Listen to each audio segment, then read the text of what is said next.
This is Shmoo. Shmoo owns my soul. I don't have a soul, so this is weird.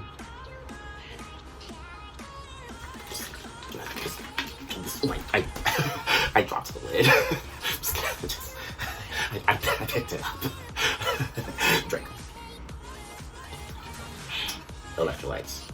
As I was saying, welcome to a new segment on my channel called All of the Anthony, and in this series on this channel, words, yikes. Again, welcome to a new segment on my channel called All of the Anthony, and here in this channel, you're going to learn all about me. Like, I write poetry. You're going to learn about what goes into the poems that I write, why I write the poems that I choose to write about, why my poems are kind of darker and serious, whereas I am dark-skinned, but not dark inherently, even though I am depressed and anxious AF, and I got the PTSD, and I am doing a dance. Seaweed. Seaweed. Anyway, I was, I will be, and you are. Keep being you. Yeah. I'm gonna go. I'm going to be really raw and honest about mental health, what I deal with emotionally and mentally, talk about my experience as a gay black man in California, the realities of that, my mindfulness journey, lessons I've learned about mindfulness, about myself, and about my place in this world, and a lot of weird, awkward, goofy, silly weirdness.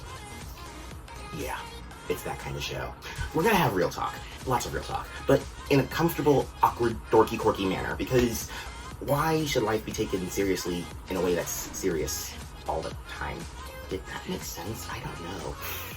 Now, a little bit about me. I'm going to just go over this briefly because I've talked about this so many times before, and I'm not going to make it the main focus now because it's going to come up in small intervals where I can go deeper in future videos. So, I was raised in a very emotionally abusive environment where I was in a religious community that was very close-minded and very homophobic, so when I came out as gay, problems. Lots and lots of problems. And I'm not going to be the one to say that I handled everything the right way myself. Like, I don't believe in heroes and villains, you know? How every story has a good guy and a bad guy. I see myself as the protagonist of my story, sure, but I didn't always act in a way that a good guy should, and that's due to the fact that I was dealing with a bunch of unprocessed traumas at that time, which we will explore later in future videos and future poems and all that fun, jazzy stuff. So basically, I'm happy now, I'm safe now, I am living the life I want to live now, and it's been fantastic. Through this life of lessons learned, I have gained an appreciation for just being open about mental health and trying to normalize having those hard conversations about what it feels like, what it looks like, and how to cope, how to go through the motions of feeling and expressing and communicating, all of that fun stuff. And for me, my medium is mainly poetry. So there will be poems in this channel still, there will still be poem videos sprinkled throughout. I wrote 3 books last year, and I self-published all 3 of those books. And they are poetry books because, as we've established, I am in fact a poet. Duh.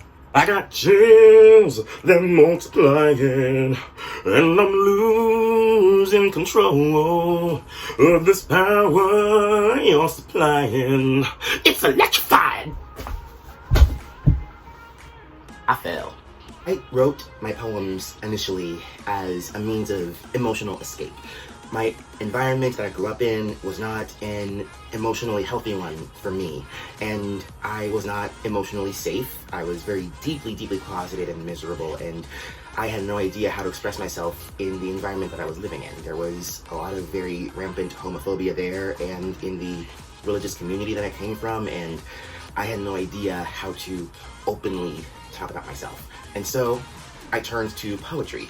In those days, I would just go to my favorite Starbucks in my neighborhood at that time, and I would just get my favorite caramel macchiato, iced, and I would just write for hours, poems about my thoughts, the darkness that was dwelling within me because of my situation, the feelings I wished I could express, the life I wished I could openly live, and I ended up writing 3 journals, 3 full journals. 1, 2, 3. Uno, dos, tres, un, dos, trois. 3 numbers. And through those 3 journals, I found myself constantly revisiting them and revisiting and thinking, there's a story here.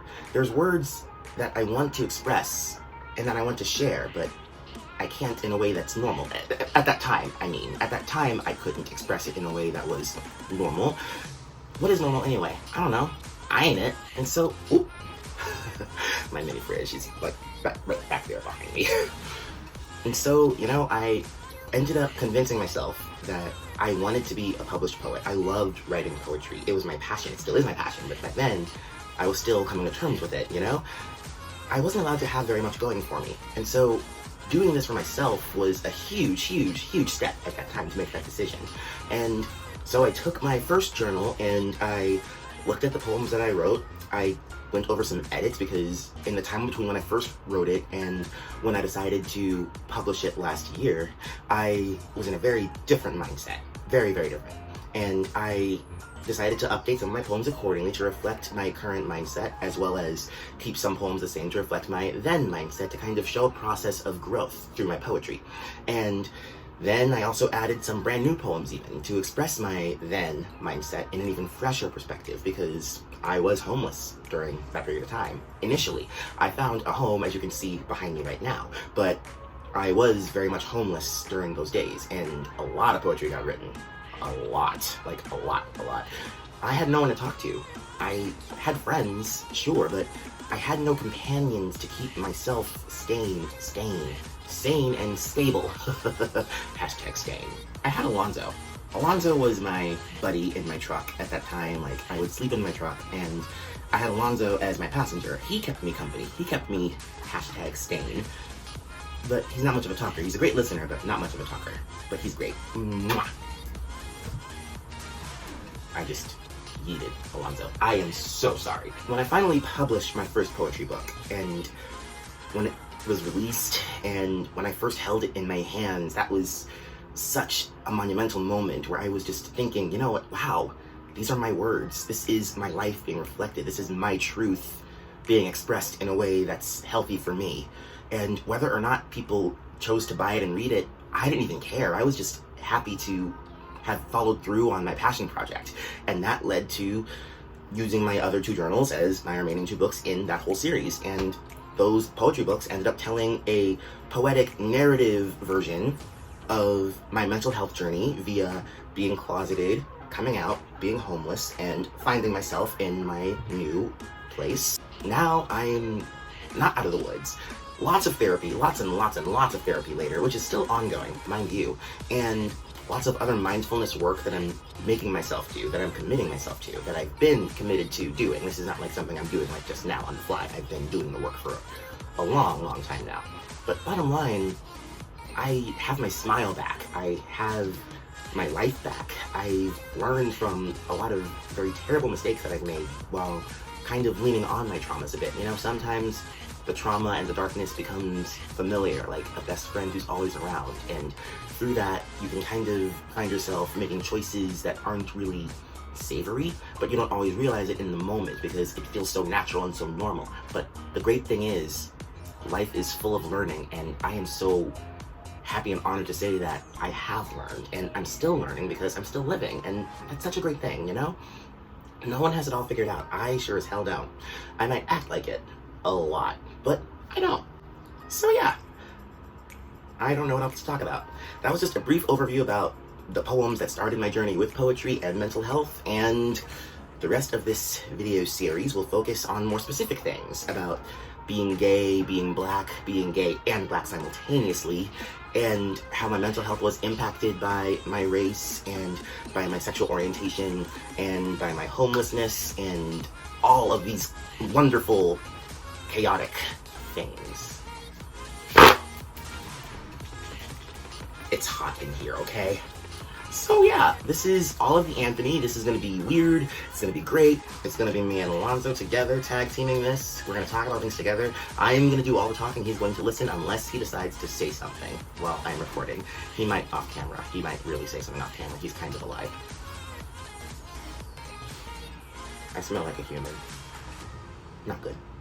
Not good at all. So yeah, this is all of the Anthony, where I'm just gonna talk about all of me, all of my experiences, and all of what I've learned about me, and it's gonna be real, it's gonna be in sometimes dramatic, but it's gonna be also fun and goofy and zany and awkward and dorky quirky, because I don't think life should be taken too seriously, and I don't think that it's worth suppressing my inner child, because no, I don't know how to close videos in a way that's smooth, so I'm just gonna go. Okay, bye!